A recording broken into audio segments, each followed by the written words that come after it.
Checking out the 99 Gems radio program before the Tampa Bay Breakfast Club is BBC World News. And yeah, they do have some interesting stories. However, we want to welcome you to the Tampa Bay Breakfast Club. I'm your brother John. And this is Qiana. And this program is being brought to you as part of the New Image Project of the Community Development and Training Center, aka See That. See That. We like to thank y'all for tuning in and helping us to redefine what's cool, because smart is the new gangster. Baby.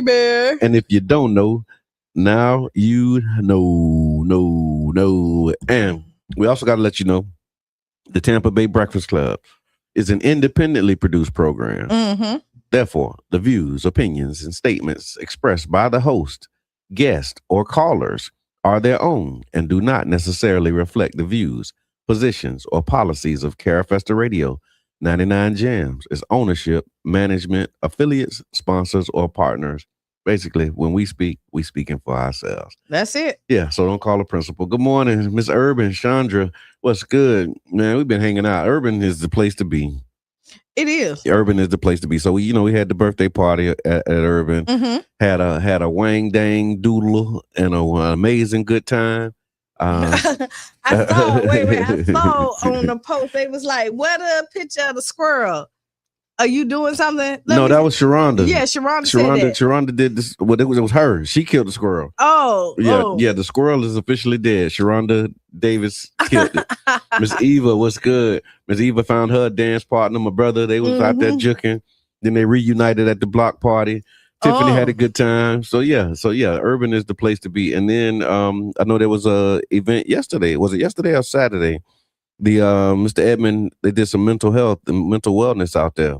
Okay. At Urban as well. And then, of course, Wind Down Wednesday and just all the things that's happening over There's so much stuff at Urban. All the Urbans are doing their thing. Yeah. So Urban Inc., which is Urban, right? Which is Culture Creative. Right on, Miss Eva. They had their yoga event this weekend out there. Okay.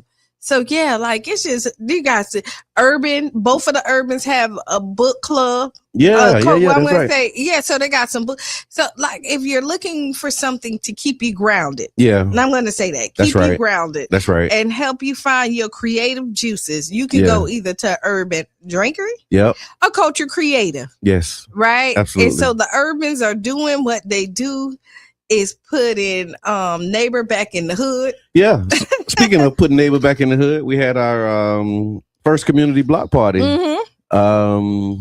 Friday. Man, these days run together. They do. But it was Friday, 6 to 9 on Scranton Street. We got to say that too if you're from here. Scranton Street and 16th Avenue. And it was amazing, man. Community came out. People showed up. We was able to, again, have another good time, man.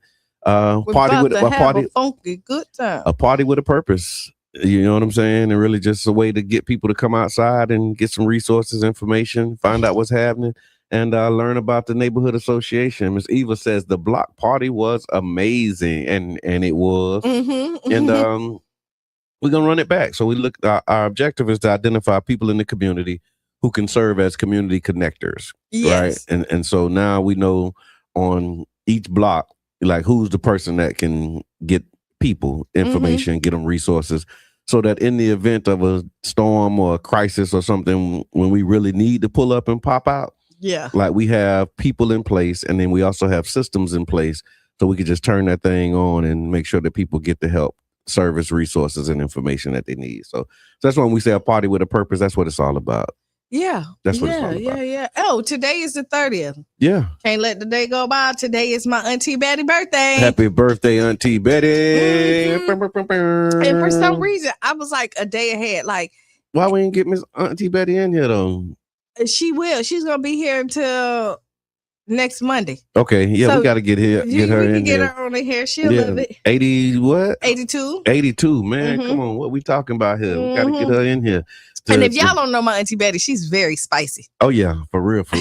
Oh yeah, she's from New York, and she's still right now like a big advocate and support for people in the community. Like they're fighting in New York because they're stealing people's deeds. So she's getting up to their housing. She's getting up, going to the court with people, helping them keep their properties right now. Like that. Yeah, she's a big advocate out there. And I mean, just some of the things that she did, just her history, to know what she's done and that she's still doing it is just amazing. I can't make up the stories. Like I can't even give them any, just from the Black Panther movement all the way up, and all the things that she really have played a part in history. Yes, absolutely, absolutely. And also, Stephanie A. Wynn. Shout out to Stephanie Wynn. I think they had the Let's Talk the 4th annual Let's Talk About IBD Health and Wellness Symposium that happened this weekend, and so shout out to them. I saw some of the pictures, looked like it was amazing. I saw some of the speakers, Dr. Brittany and others were participants. And so, shout out to Stephanie for keeping her foot on the gas, making it happen, man. True. What happened with Chili and Trump? What's the deal with Chili from TLC? Yeah. It looks like she made some donations to Trump. Okay. To the MAGA movement. The MAGA movement. Okay. And now I don't know what post she shared. She shared a post of Michelle Obama. Okay. It wasn't a good one or something? It wasn't a good one. So she went in there and she did an interview and went live. I saw pieces of it at TMZ. I didn't watch the whole interview. So I will have to go back and look at it all. But she was saying that she shared that post of Michelle Obama accidentally. Okay. And that if she did donate to MAGA, it was for the veterans. Okay. So I did a quick AI search. It says, as of late March 2026, that's now, Rosanda Chili Thomas of the R&B group TLC is facing backlash following reports that she made several financial donations to Donald Trump's 2024 presidential campaign and associated Republican groups. Here are the key details on the reports from late March. So donations, the Federal Elections Commission's records show that between April and November of 2024, 17 donations totaling roughly $900. That was it. were made to Win Red, Never Surrender Inc., and the Trump National Committee, JFC, using her legal name and Georgia address. And so she didn't give them a whole bunch of money. But she don't got to give them a whole bunch of money to support them.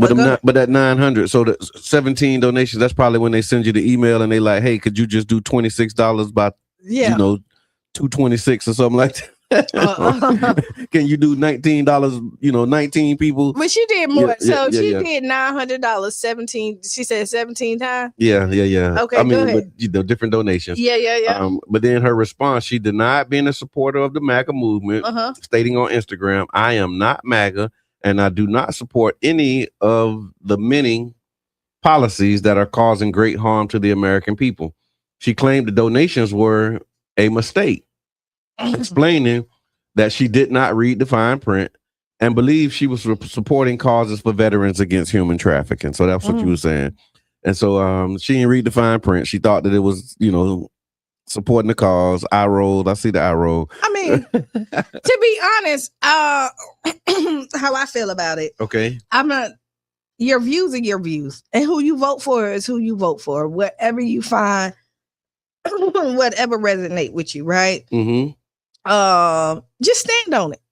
Okay. If you're gonna do it, just stand on it. So you saying she ought to be like, yeah, I did it. Yeah, I voted. Yeah, I supported Trump. Yeah, if you did, you did. And did. Yeah. I mean, if you did, you did. And not saying that it was a mistake. Yeah. Yeah. Well, hold on. Wait, I seen something else in the comments. I want to finish this one though. Go ahead. So the social media controversy. In addition to the donations, Chili also faced scrutiny for a now deleted repost on her Instagram story that featured a debunked conspiracy theory about former First Lady Michelle Obama.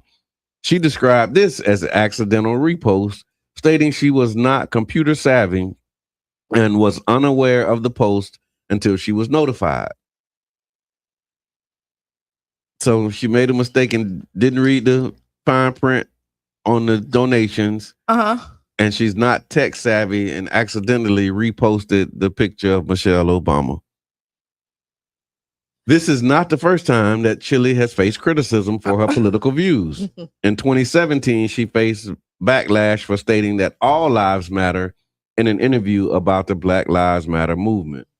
Despite her explanation, many fans have expressed skepticism and disappointment as the details surfaced just before a scheduled tour. Right. And they coming in Tampa in September. And people saying they don't want to see They Chili. canceling Chili? They want to cancel Chili. I had a crush on Chili back in the day. You did? She was pretty back in the day. Yeah, I did. I had a crush on Chili. Yeah. But it's interesting. Renee, what's good? I see you. Thank you for tapping in. What y'all think? Let us know what you think about Chili and these mistaken donations and accidental posts. Because she said it was a mistake, right? You buying it? You think she made a mistake? Didn't read the fine print 17 times? Thought she was helping the veterans? Maybe it was a reoccurring charge. Okay. Because it's like $52. I went and broke it down. Okay, so it could have been, let's say, like a reoccurring charge. Yes, that's from April to November. I don't know. October, November, that's 8 months. Okay. Yeah, I'm just saying, I don't know. Look, okay. I don't know. Yeah, who knows? Who knows? At this point, I mean, the country is definitely divided in the political views. And I would say this, I don't agree with a lot of stuff Trump do, but there are some policies that I can rock with. Good morning, Mr. Swain. What's good? So there's some things that I can rock with that he's doing, and then there's some things that I cannot. Yeah. So, no, I'm looking at this comment. Go ahead. She ain't studying Chili. I say it that way. Yeah. Who knows? Charlie Soprano TV. Yeah. Who knows what happened with Chili? What's really going on? I mean, it's something to talk about when you look at it. And so something to talk about. I mean, the Black culture is. We gonna act like Black people ain't Republicans for real though? No, we're not. Because I see it. The big divide that I think I have is that, like, a lot of I feel, and I could be wrong, it's just like the Black Republicans I have came across look down at other Black people. Okay. And I don't subscribe to all, so y'all can say that's not true. I just see like the posts and things like that from from them from the Black MAGA. Right. It's just kind of because I guess Black Republicans. So are they? Let us know, y'all. Are Republicans different from MAGA? Yeah, they supposed to be. Yeah. So let's say so you got Black Republicans and then you got Black MAGA. Right. And the Black MAGA is the ones that I think you talking about. Probably, but I just the ones, I see them Black MAGAs, and I mean not a lot of them. I got two. That's on my timeline. I got more than two. I got like two Black MAGAs, and they just make me laugh. I got about like 10. Yeah. On mine for sure. And they showed up MAGA. They just, when you know your history, and people always say like, Blacks was Republican first. Mm-hmm. We know that like the okie doke happens and all that other stuff. And I always say like, if you really into politics, technically, once you start to look into policies, you'll see that not one party has everything that you want. Yeah. True. And that's just like any relationship. If you agree with somebody 100%, somebody lying. Yeah, true. But you got people that be like rocking with these Democrats for real, like lockstep. And I mean, both parties, once they identify with their party, it seems like they feel like they can't break from the party at all on anything. And Tiffany said you right. Yes, they do. Talking about how they look down on you. Some of the Black Republicans, like just the posts and things like that. Like Shawty Soprano say, all parties look down. And I'm not, and I'm not reading not one Shawty Soprano thing. You ain't reading no, I'm not. Soprano. Because Shawty Soprano supposed to be all innocent. Parties look down. And no, I'm not talking about. I'm talking about the people individual. Like you see the post, and. You act like you ain't at the bar hanging out with the same people. Okay. And now you're over here look what they're doing. Yeah. This is what Black women is. Like, I'm gonna tell you, I hate to see a Black man that go hard on Black women. And talk about them, go hard, just go and show pictures of like the worst of the worst, and this is what y'all about. Just nitpick a Black woman, like, and it just does something to my soul. Okay, you know what I mean? I can understand. There's a way that you critique without trying to tear down. And I hate to see a Black man that tears down a Black woman. And you don't have to agree with everything that's going on. And then as a Black man, you always saying how you want to be protected by Black women, right? And that you're on your own. And the one group that should protect us when you are again attacking us like the rest of the world is, it's really hard to respect that. I hear that. All right, so listen, y'all. Let us know what you think. We're talking about Chili for those who just tuning in. Chili. Made some donations, shared a post. She said it was an accident. She didn't read the fine print on the donations and she made a mistake and shared the post accidentally because she's not tech savvy. But she says that she is not MAGA for sure. And she may not be. But you got people who, I was listening to it coming in, they were talking about people who have resources and means, and people who are wealthy tend to be more. They lean towards the Republican policies. Because, I mean, a lot of Hollywood, a lot of stars and celebrities tend to follow the Republican policy agenda. The rich want to stay rich. Okay. And so when you look at it, you're looking at like the tax breaks and things like that they agree upon. But then you see a lot of celebrities that also will tend to think that, these policies are extremely harsh. Jane says she should stick to singing. I got mixed reviews on that one because that's what that happens, right? So like with her, because her views are what they are, we say she should stick to singing. But then you got some people who share our views, and we be like, "That's right, tell them." You know what I'm saying? So Damien thing was this weekend too on Friday. It was. So we'll talk about it when we come back after the break. So we'll talk about some upcoming events. We're going to continue the block party recap. there was an experiment with students cutting screen time. I think we talked about it a little bit. We did, and how they did better in life. Yeah, how they did better when they reduced their screen time. Some states that are limiting HIV. And also I seen something about the UN and slavery that we're going to talk about. So y'all stick around. We'll be back about 6-7 minutes after the hour right here on 99 Jams, The Bird. Mm-hmm. Right,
throughout the 5 boroughs. The U.S.-Israeli war on Iran has entered its 5th week. President Trump told the Financial Times Sunday he would prefer, quote, to take the oil and seize Iran's oil export hub, Kharg Island. Shortly after his comments, the price of oil surged to $116 a barrel. Separately, President Trump spoke to reporters aboard Air Force One and boasted about regime change in Iran.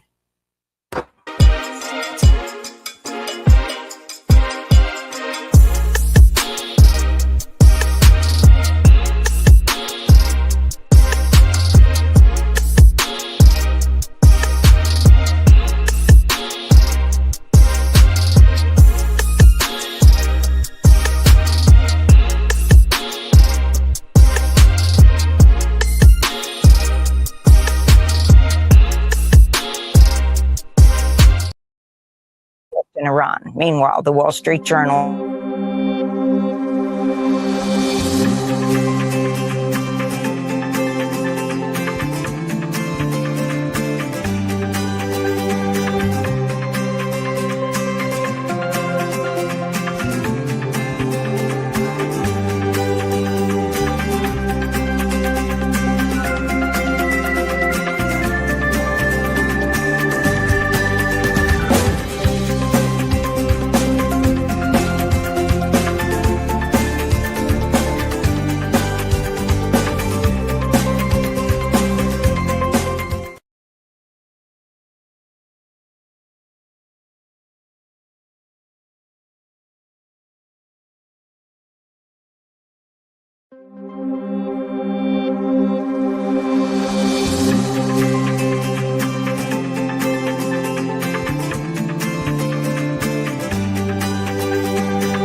Hold on. Because we was muted. Okay.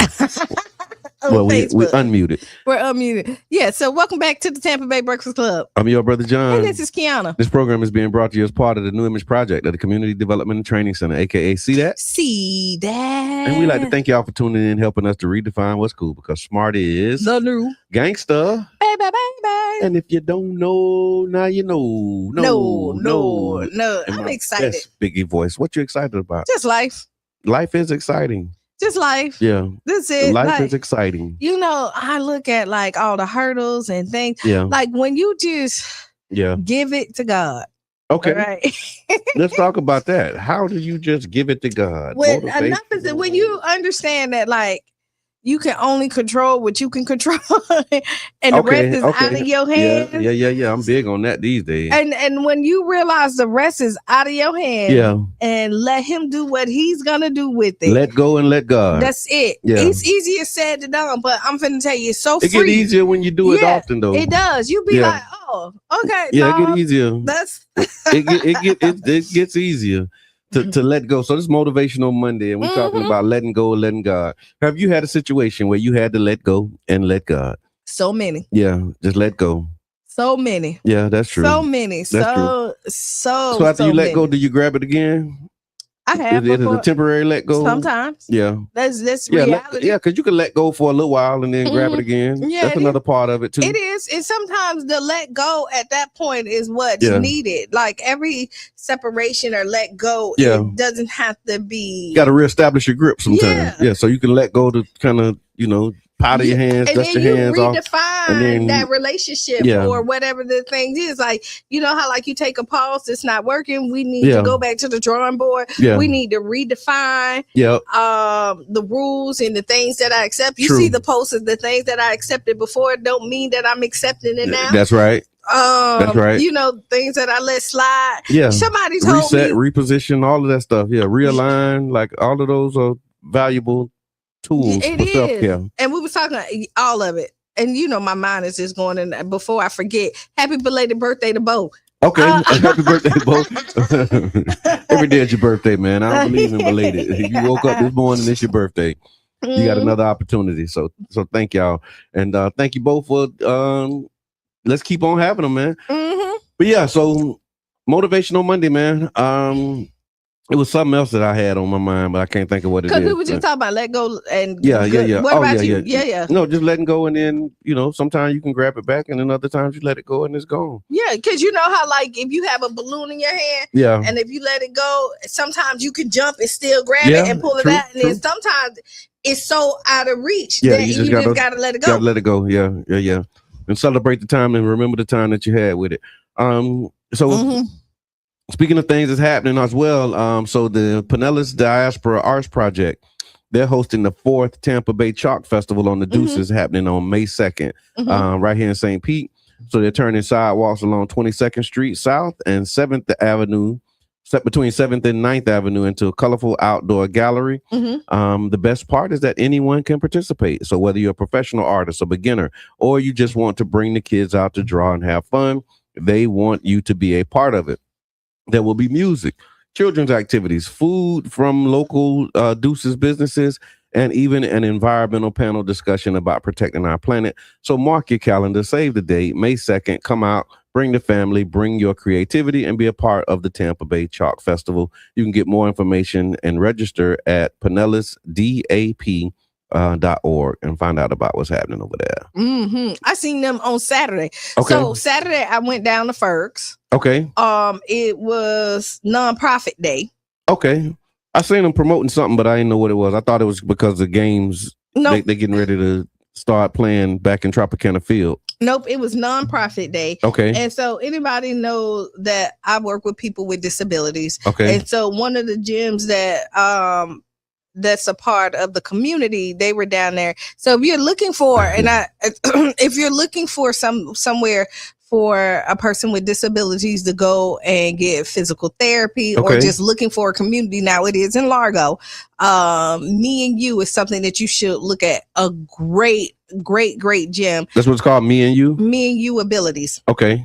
And they do physical therapy. They have yoga. They have a drum line. We just went to the Special Olympics. They played basketball, which we did get bronze. Let me tell you. Okay, that's good. Like we came. Yeah, you got a medal. Yeah, we did in the Special Olympics. Next year, we taking it all. I ain't even gonna lie. Lessons learned, do's, don'ts. Yeah, but you know, we could have had them if we would have just. Yeah, and if you're looking for like a good group of people, for somebody with special needs, you're just looking for a community to kind of embrace you. We have once a month, there's parties that we do at the gym. We did bingo. A matter of fact, we did something with the Super Bowl, and we end up winning the pot for $35. Like, wow! Oh yeah, y'all had a good old time. We go to the movies. We go bowling every Friday. Let me tag Lindell Bright. He would be happy to hear this. Oh, okay. No, because Lindell, he worked with the CAPI committee, is what they called it. CAPI is like the committee that deals with people with special needs and disabilities, and he did that for like 30 plus years. I don't know, I'm exaggerating. I don't know how long he did it for real. But he did it for a while. But he did it for a long time. And he was just in my inbox, of course, wishing me happy birthday, but then he was talking about the need to have conversations about how the disparities between African Americans with special needs and just the different ADA compliance things. And so how it is, it's like, it's crazy because in everything where there's a disparity, Black people seem to always get hit the worst in that disparity. And he was lifting that up, saying, hey man, we need to be having conversations about special needs and, Black people with disabilities. And so I'm sure he would be happy to hear that. Charlie Funk, what's good? And once you find that, because now my clients I have. Thank you, Ms. Teresa. The Committee to Advocate for Persons with Impairments. Yes. Yes. Okay. Yeah.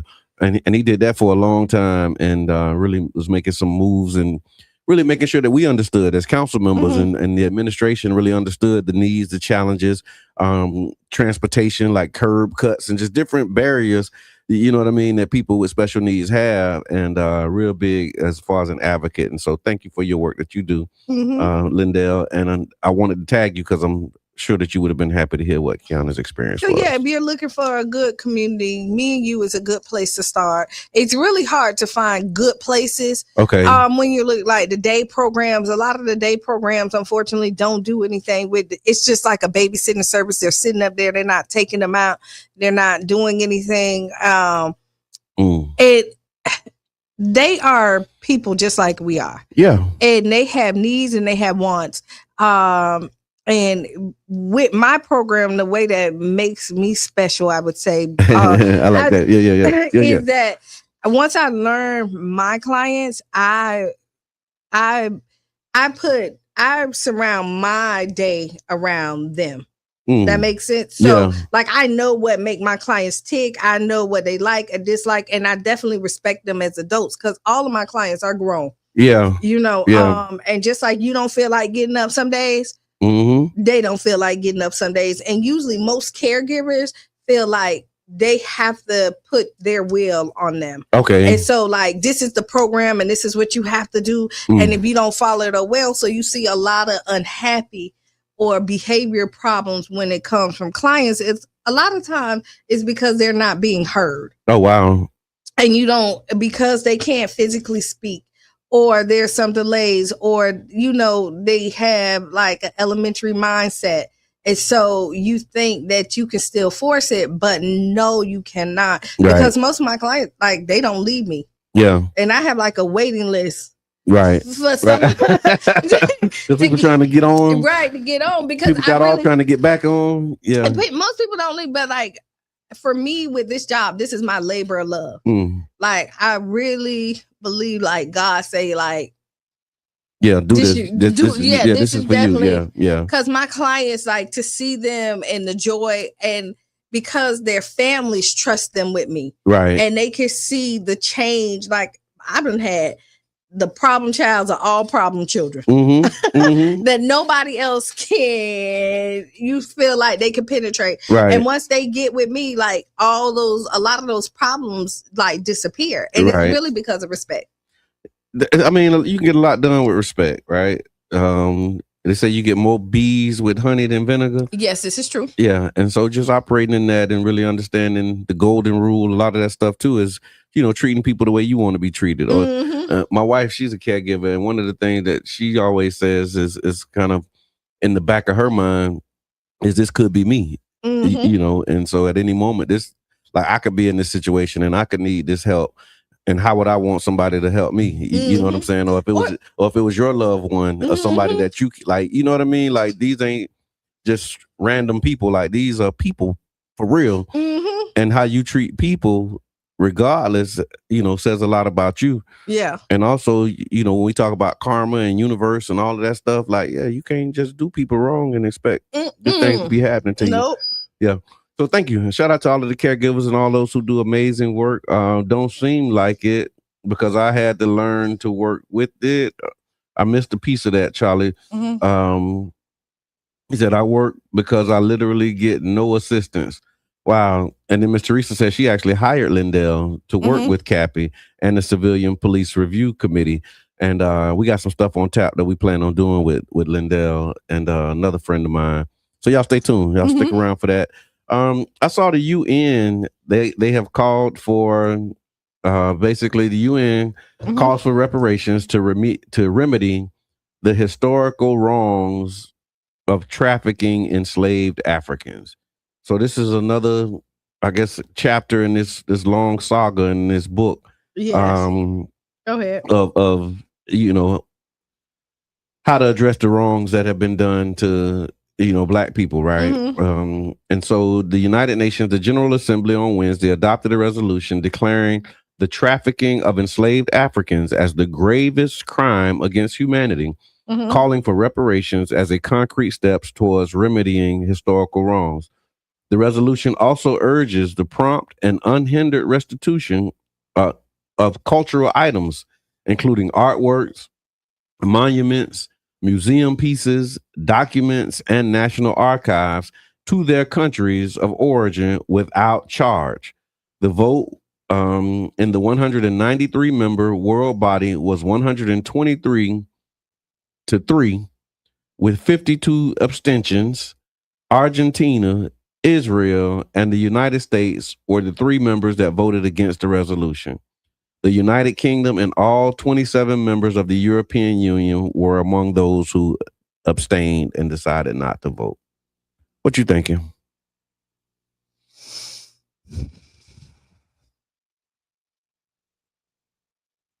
It's a pregnant pause. What y'all thinking? It's really so. It is. I'm trying to. No, I'm looking at this. Miko she ain't take no time. She said, "Beautiful, give us back our stuff." Yeah, right. Yeah. I'm gonna tell you this. I'm sick of the conversations. Let's get some actions done. Okay. Like it sounds good. Like to bring it up. What are we gonna do? Like it's as fast as AI is moving. Okay. And they done made these changes with AI. And accepting, if they can accept that, why can't we hurry? Like this has been, this conversation. They approved COVID pills quicker than they saying like we did wrong to you. Yeah, won't even acknowledge it, and all this other stuff.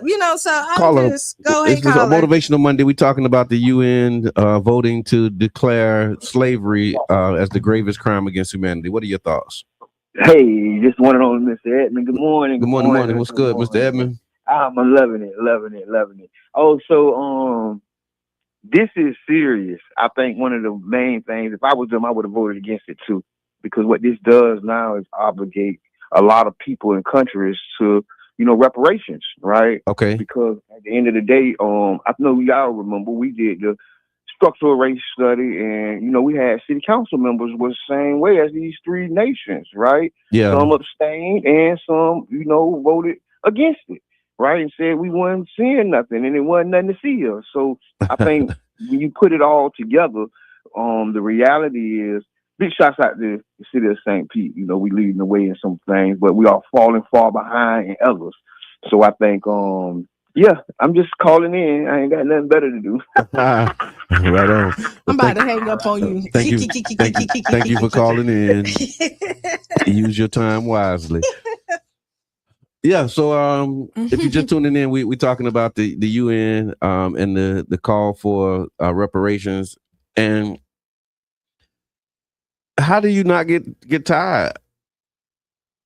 Because it sounds like you just like exhausted and over it. How do you keep the energy and enthusiasm to make sure that these historical wrongs are made right? Everybody get tired, so take that break and then you get back in the fight. Okay. So like if you got to take a pause and then you get back in the fight. I mean, but I just think you need to being prepared. Mm-hmm. Right? You look at it. Sometimes it's the long waiting game, and I feel like we have been waiting for a long time. So here we go. So, it said while the United States opposes the past wrongdoing of the transatlantic slave trade and all other forms of slavery, it does not recognize a legal right to reparations for historical wrongs that were not illegal under international law at the time that they occurred.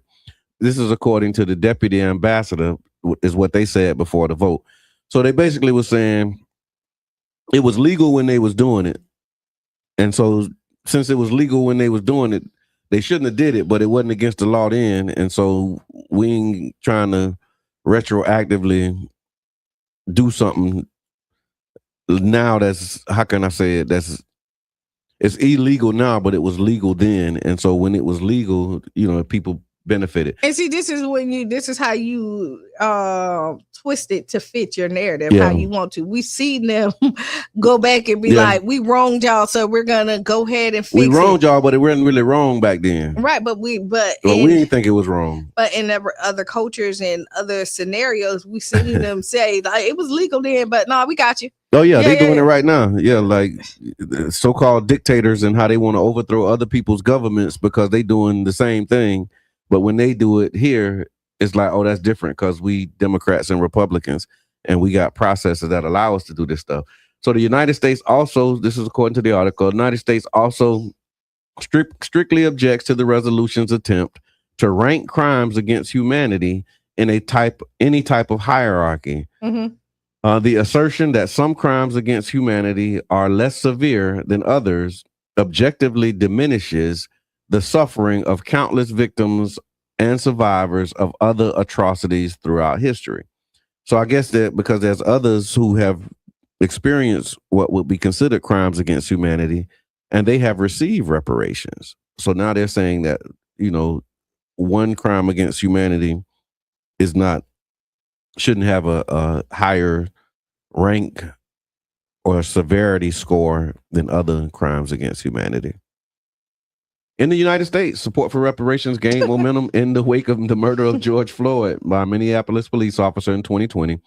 However, the issue has been a difficult one and has been caught up in broader conservative backlash over race recently. History and equality are all handled in public institutions. So unlike the UN Security Council resolutions, General Assembly resolutions are not legally binding, but are important reflection of world opinion. And so, Mr. Edmund, when you mentioned how you said you wouldn't have voted for it because now it's binding them to something, that's not the case with this one. It's saying because it's not it's a General Assembly resolution, not a Security Council resolution. So it's basically just saying like, this is how we feel about it. We think it was wrong. People voted for it and saying, yeah, we all think it was wrong, except for the 3 countries that said we ain't voting because of whatever. Mm-hmm. But there's really nothing binding. Like they can't make them do nothing as a result of this. It's basically just saying this is the world's opinion. Yeah. And they don't want to say that because once you say that and the world opinion all matches up, then that opens up that, okay. Now you move it to another body that you can actually make something that's enforceable and something that can actually be done about it.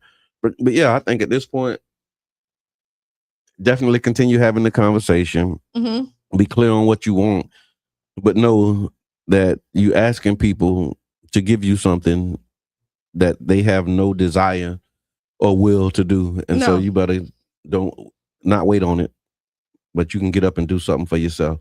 So we asking people to do for us what we can unite and do for ourselves, which is repair the damage. Because at the end of the day, reparations, the root of reparations is repair. And so to repair the damage, I think it starts with us. Resources would be nice and support would be nice, but looking for it and waiting on it to happen, I think is a mistake at this point.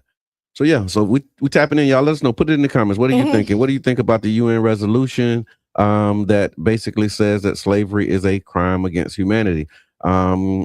Miss Teresa, at 73 years old, I'm so tired of atrocities that people perpetuate against other people. Didn't the Japanese receive some form of reparations from this country after their internment, after the bombing of Hiroshima? Yes, they did. And I actually was in a Facebook conversation. I won't call it a debate, but it was a Facebook conversation, and that's what they were talking about too. They mentioned like Asians, right? And how look at what happened to them and look at the position that they're in right now. And what we did was I looked at what happened to them. And one of the things that happened was that they received reparations. And it might have been, it wasn't a whole lot, but it was probably like 25, 30,000 per person. And that went from like the 80s until maybe the 90s, maybe the late 90s. I have to get the dates. Somebody fact check me, but when did the last reparations check for the Asians go out? They got 25,000, 30,000? It was something like that. It was like 20,000 a piece. It was so many billions that they got. But the thing is, so you say that and then they got all kind of others. And it was Ronald Reagan, I think, was the one who actually signed it. But that's a good jump. Like, just think if you right now sit there and you get 20 to 30,000 deposited into your account. Okay. A lot of people, that'll change a lot of people's lives. It may make them hood rich. And then, and you know what I mean? Or it's people that can get some bills off of their back, put them in a better situation, give them some breathing room, pay some taxes off there. And I do think there's people that are out here that will then make a right decision with that 20 to 30,000. More than not. So it says the Japanese Americans reparations, known as redress, were officially gained via the Civil Liberties Act of 1988. It was signed by Reagan. It offered a formal apology and $20,000 each to over 82,000 survivors of World War II incarceration camps due to racial prejudice, wartime hysteria, and lack of political leadership.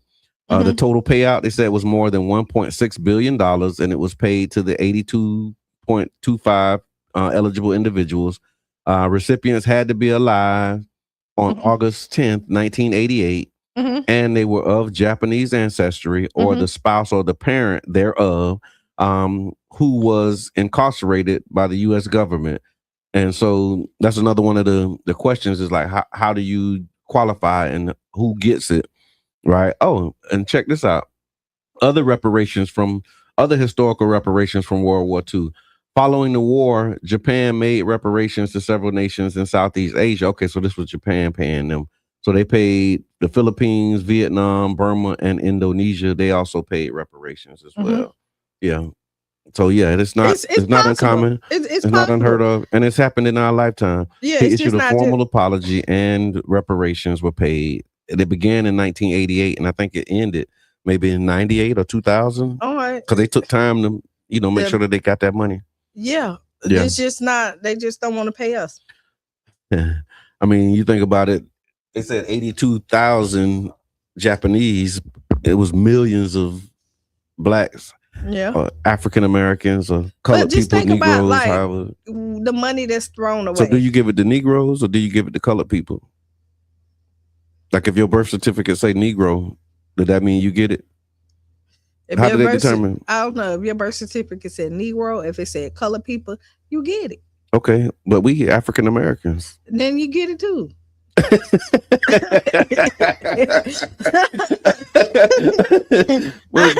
is a Negro different from an African American? Depending on who you ask, no. And then what about black? And depending on who you. So listen, we put ourselves in these different categories, right? No. No, we help. No. What I'm saying is, no, I'm not a Negro. I'm an African American. When you fill out your thing, do it say African American or black?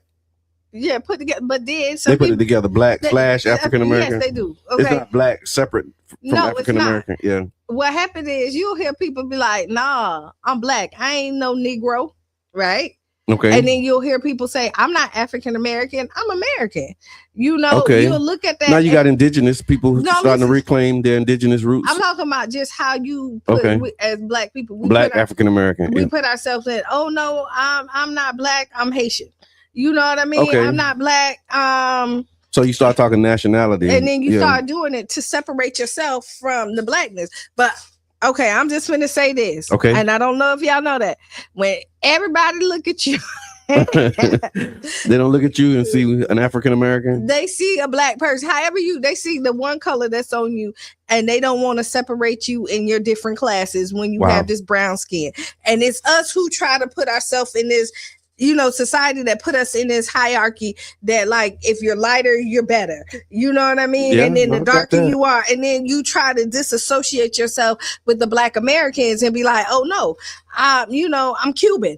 I'm a black Cuban. And then, and you start doing this because you think that because you're lighter or something else, it puts you in a hierarchy over the black Americans. Okay. So let me ask you this, y'all. Put it in the chat. Let us know when you do your census forms and you have an option to choose black or African American. Which one are you choosing? Black or African American? They don't give you that option on the census form. They don't give it to you? No, it's together. Yeah, we did. We did the census. Yeah, I did. And on the census, it says African American / black. It don't say African American, then black. Now, what they do, they say, are you Hispanic or other? Yeah, non-Hispanic. Yeah. Yeah, they don't give you the separate, the African American and black, they consider together. Yeah. And then, so Caucasian is another one, right? Mm-hmm. Do it say white? I don't pay attention because I don't click. Keep scrolling. Yours at the top, and after that you get your black star with a P, white star with a W. So yours, you at the top of the census. I mean, I just don't pay attention. Thank you, UB. That's what I was thinking. I just didn't have the words for it. Ethnicity, nationality, race, and culture are all different things. They are. Yeah. So you got the ethnicity, the nationality, you got the race, and like all of those things. And so, but black or African American or indigenous. I mean, you got, people now saying that, we always here. Anyway. I'm with all of it. Yeah. I'm not debating. I believe that. I'm with all of it. I'm not debating nobody on how they feel. You say we was here, we was here. If you want to be that, that's that's what's good with you. That's the freedom that we have. That's freedom one of the, you have at this point because everything else is changing. You're right. You heard what's the name come out there, and the big talk, LJ. Magic Johnson's son. Okay. There's a big, he did an interview and said that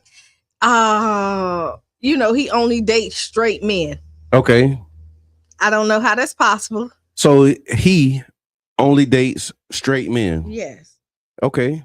That's like women who date married men.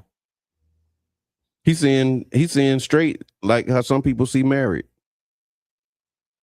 If a man is dating you, he's not straight. Okay. If you're another man. Okay. And you dating a man, you're not straight. You're not straight.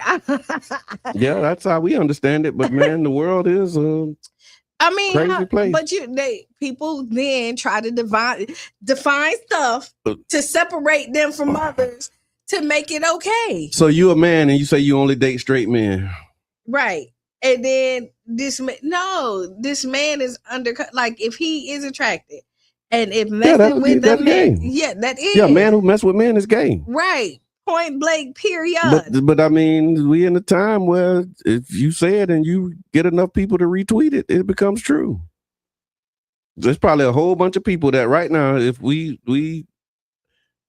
hold on, LJ doesn't consider himself a man, so. That's what I'm saying. That's the layer.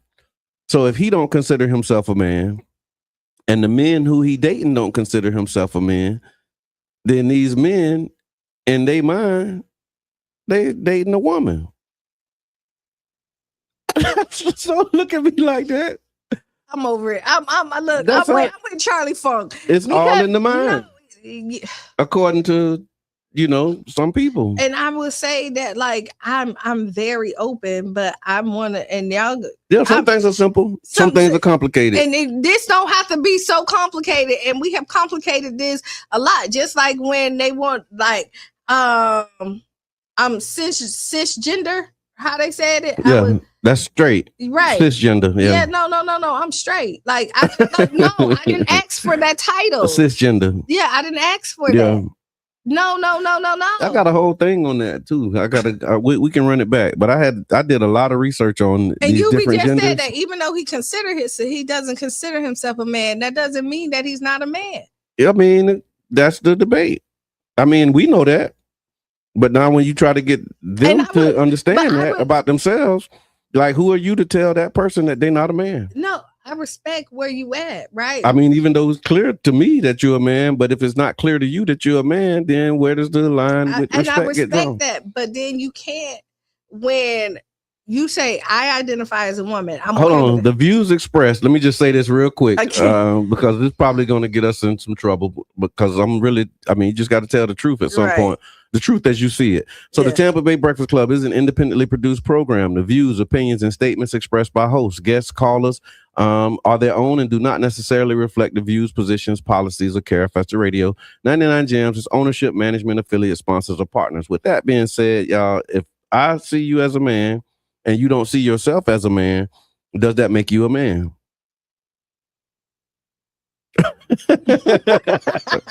If I see you as a woman, but you don't see yourself as a woman, what does that make you? So let me say this. I can respect what you want to call yourself. Yeah. But that doesn't mean that I have to agree with it. Okay. Thank you. So let me say that. If you want to be called a woman, I'll call you a woman. You know what I mean? Because that's respect. Okay. But that doesn't necessarily mean pronoun conversation. Right. But that doesn't necessarily mean that I agree with it. But do you acknowledging the pronoun of she, her, when you in your mind you thinking he, him, does that mean that you agree with it, or you just being respectful? I'm being respectful. Okay, because that's how you decided that you want to identify yourself. I'm gonna respect you, just like when you. But in your mind, you like this some bull. It's just kind of, not even that. Like, just with so your name change, right? Yeah. Some people, your mama call you Clay. I'm calling you Clay. Right, but you want to be called Muhammad Ali. Right, and so you know what? Out of respect, I'm gonna call you what you want to be called. Right, but when I see you, I really think that's Clay. Yeah, he always been Clay grown up. But that's not a gender thing. No, I'm just like names and so that's the other piece of it, right? So here's the other part of it. You have gender expression and gender identity, right? And so the identity is basically how you see yourself, right? And expression is like how you express yourself, because you have because all of this you is have not girls sexual. that dress like boys, and all of this is not sexual. Yeah. Right, it's comfortability. Yeah. Right? Like girls who dress like boys, they might be expressing their gender. Their gender expression is masculine or tomboy, right? But that don't mean that they think that they're boys, or even that they're gay. Yeah, you know what I mean. But then you have some that are like, yo, I dress like boys, and I think that I am a boy. Right. Like I was born in the wrong body type stuff. And that's when I think it started to get complicated. All of it's complicated. I mean, expression is different. Because like Prince, he was expressing his gender different. Like but when you do he wore blouses. You know what I'm saying? But he didn't. But you knew he was a man. But he wore blouses. But everybody also questioned his sexuality. Yeah. So it all's complicated when you go against the norm. Regardless, you deal with the complication that comes along with that, right? Yeah. So let's do it even simple. You see girls who twerk. You automatically think they fast. Okay. You know what I mean? And not necessarily. Not necessarily. It's a form of dancing. But you know what I mean? You can see that, That's a cultural expression. It could be. You can but that see, don't mean that doesn't say anything about you as an individual. That's just how you express yourself on the dance floor. That could be. You know what I mean? They could be loyal, God-fearing, the whole 9 yard can go. Yeah. But that's just how they express themselves. Okay. So when you look at it, there's a lot of gray area in there, you know, in life in general. Right. And so like the respect thing. And so what I always like is that people like to push their agenda and their issues on you. And even if you respect where they come from, they don't respect that you have a different view. Okay. And if you say that you have a different view and don't agree with them, now you're hating. Now you don't like them. Now you got some kind of phobia. Right. And no, that's not necessarily true. Yeah, I hear that. Yeah, that is a slippery slope, Miss Teresa. Thank you for that prompt. But yeah, it's definitely a conversation. But I'm okay with the slippery slope because I'm not being. I feel like I'm not being disrespectful in it, and this is a conversation that needs to be had. Like I think you said it best. You didn't say these words, but this is what I heard. Okay. Respect works both ways, right? And so I have seen it get like outright disrespectful when you. Like, I'm doing my best to respect your decisions and your choices, but you don't respect my right to have a different viewpoint. Or to stand on over here. And again, it ain't that I don't disrespect you. It's not that I don't respect you. It's just what I understand is facts. What I understand is facts. Right. And, there's certain things that when it's presented to me, it's like colors, right? Like, red is red and, blue is blue. But then there's different shades of blue. There's different shades of red. Because I'll be like, that's purple. And they be like, no, that's violet. Okay. Okay. Yeah. All right. So agree to disagree? Yep. Keep it moving. Just keep it moving with it. Yeah. But I do think. But there are 3 primary colors, right? And so then you get others that come after that. So that's when they started to get into this other stuff. So thank you for that, Miss Teresa. Appreciate the prompt. Thank y'all for engaging. You listen to the Tampa Bay Breakfast Club. It's Motivational Monday. And so to tie that into a Motivational Monday, look, do you? What? That's it. Just do you. Oh, yeah. Okay. So while you doing that, I do have a would you rather, right? Okay. Really quick. Would you rather? Let me let you know. Would you rather is brought to you by Jerish Martin, Jerish Martin LLC. So make sure that if you're looking for entertainment curation, artist coordination, or event management to bring your next event to life, holla at Jerish Martin LLC. What's the would you rather? Would you rather lose your phone for a week or your favorite app forever? Lose your phone for a week. Or your favorite app forever. What's my favorite app? That's a good one. That is a good one. Now you got me wondering what's my favorite app. I don't want to lose my favorite nothing forever, so I'll go ahead and just I'll lose the phone for a week. I do without the phone for a week. Because when I get the phone back, I got the app too. So you just lost the favorite app for a week. This is the week that all the money coming in. That's your favorite app? Nope. That's your phone. This is the week. Oh, but I don't use my phone like that. Yeah, I'll take the phone for a week. I'm definitely losing my phone for a week, but because I can't think of what my favorite app is. I mean, I got a Facebook app. And they got that thing rigged up so I could be picking my phone up to do something totally different and end up on Facebook. Favorite app forever. Okay. What happens without the favorite app though? Somebody said I can't lose my phone. Okay, yeah. Can't lose my phone for a week. Everything is in my phone. I can do without mine for a week. No, but you don't know. I also have a desktop computer, so I'm good. That's Amber. So she going with the phone for a week. But after I find it, go back. See, I'm with you, Amber. We go back to after I find it, I go back to my app. Yeah, but your wife can't contact you. She know how to reach me. No, not without the phone. She know how to reach me without the phone. No, we sitting right here right now. No phone, no nothing. So you just. How could she reach me without the phone? Okay. And you're not with nobody. Your computer, you driving. Just okay. So I just stay home for a week. I just stay home for that week. I stay home for cool call.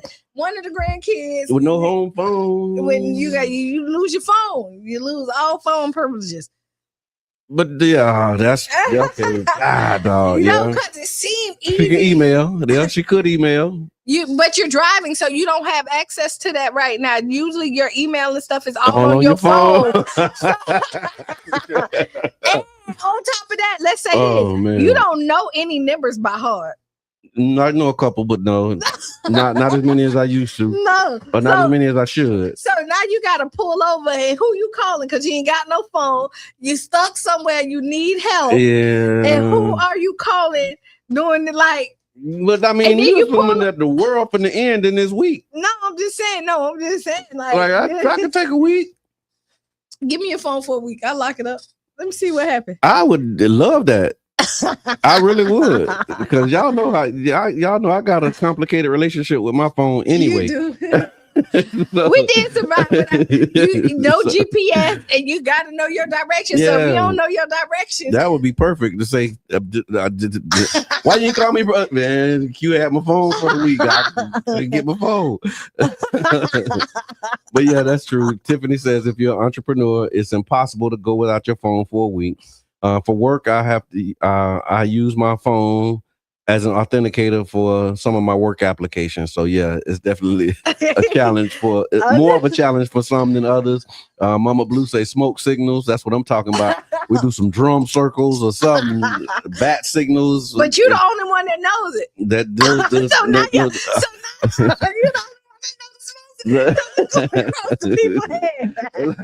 Damn chemtrails.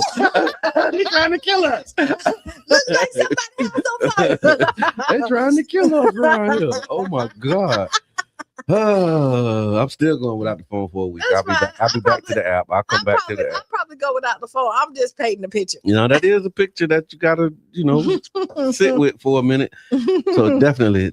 So thank y'all for tuning in. That was the Would You Rather for today.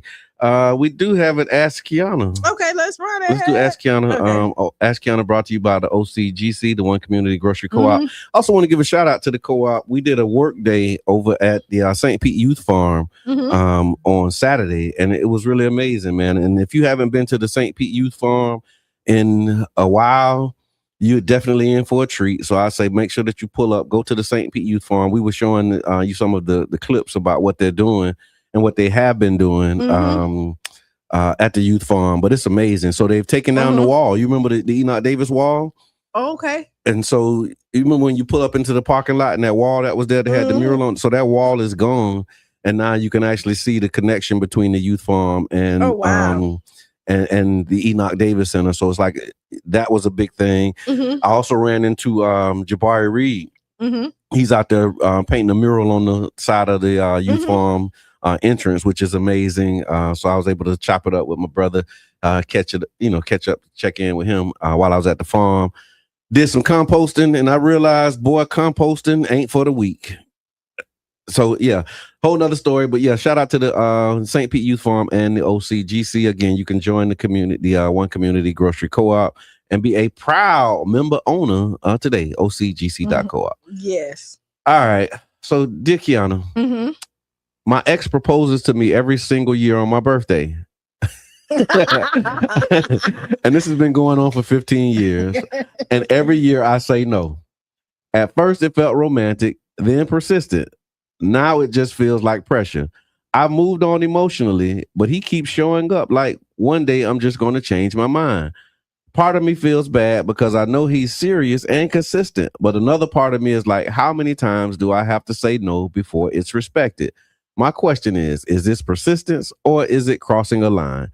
At what point does fighting for love turn into not respecting someone's boundaries?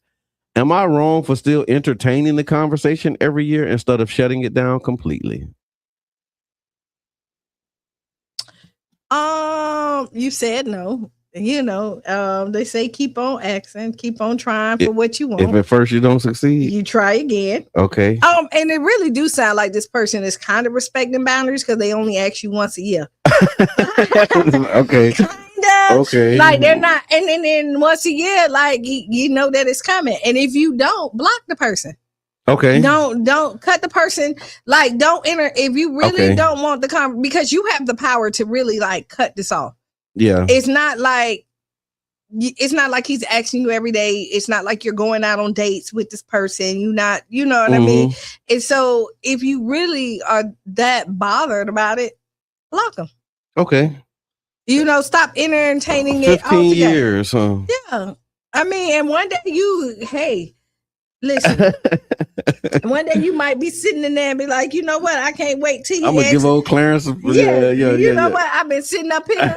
All my girlfriends got somebody. I've been waiting on Prince Charming, but Prince Charming been here the whole time. You know what? I know you snore at night. It might not be that bad because I don't want to be in the house by myself. Okay. So, you know what? That one birthday that you want him to ask. Okay.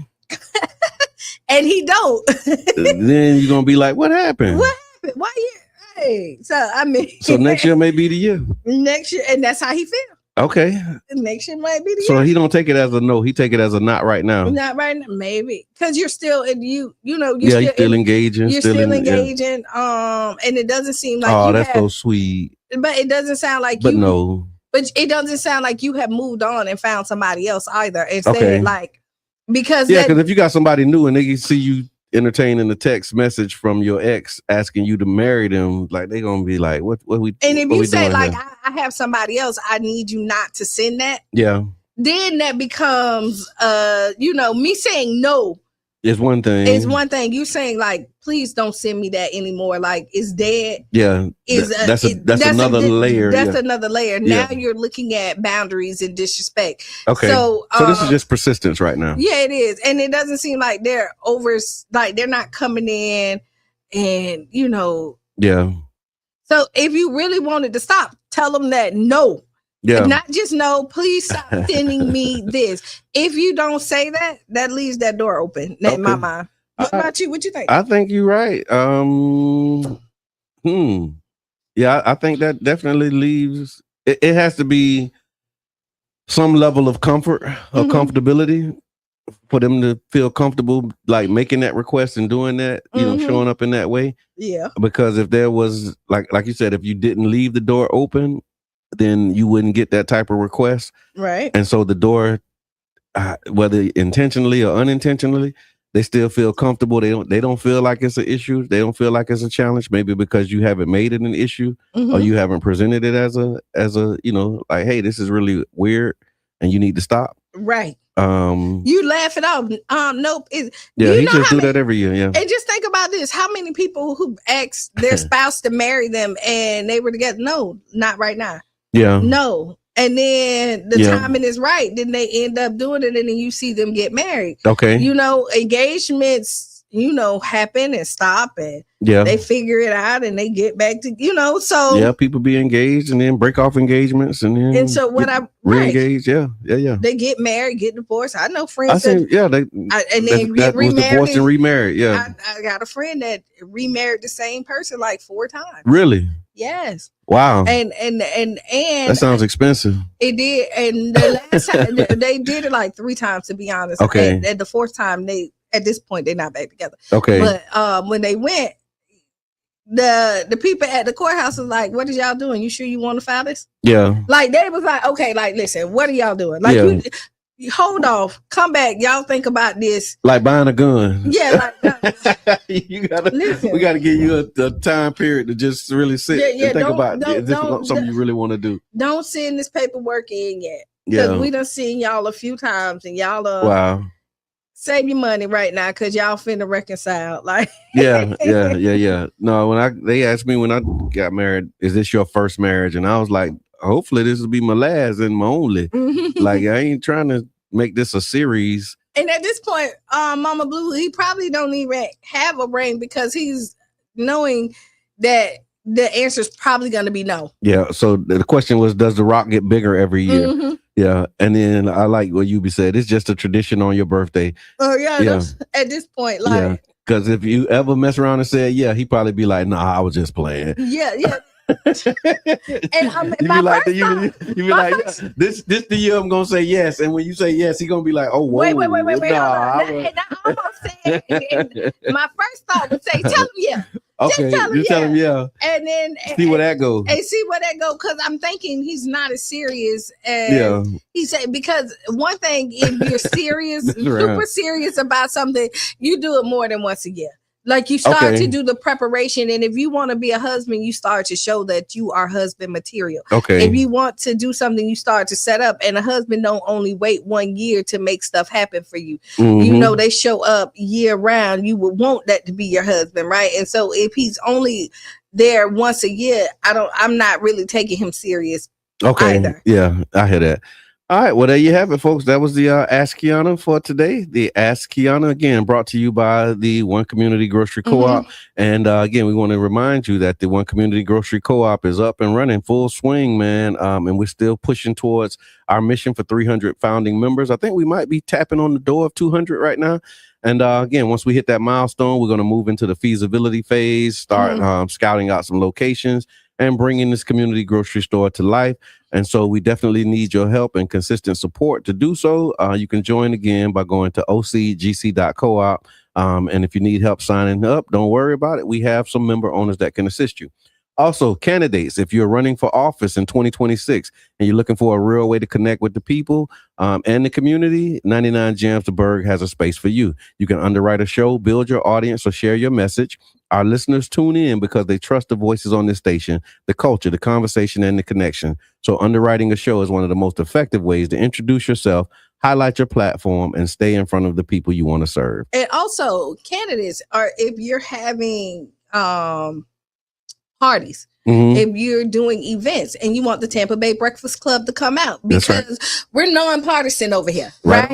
And we just want to get the information out to the people, right? And so we are accepting all of that, right? That doesn't necessarily say where we agree or disagree, but we do agree with the people of St. Pete, and we want them to get all the information out. So if you're looking for us to come out there and host outside of the radio, the Tampa Bay Breakfast Club will come out there and do that. As long as it's aligned. Now we do have some boundaries. We got boundaries. We got boundaries. We got places. There are places where we will not go. This is true. But if you want us to come, make the reach and let us, and then we'll talk through what it takes to get us there.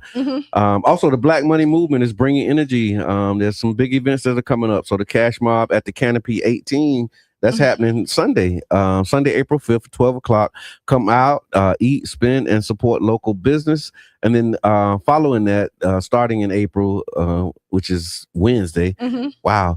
There'll be back-to-back cash mobs. And so after the one on Sunday, April 5th, there'll be a cash mob at JTD Inner City Foods that'll be happening on April 11th at 12 p.m. because circulating the dollars in our community matters. And we are still working on this campaign to make each other rich on purpose. And so support the cash mob, support anything that's positive that aligns with your vision and mission for yourself. Yeah, that's it. All right, it's 9 o'clock. Stay tuned for Sister Hughes. Make you lose your shoes and shout all around the house. This has been the Tampa Bay Breakfast Club Motivational Monday. I'm your brother John. And this is Qiana. And we out. Bing, bing.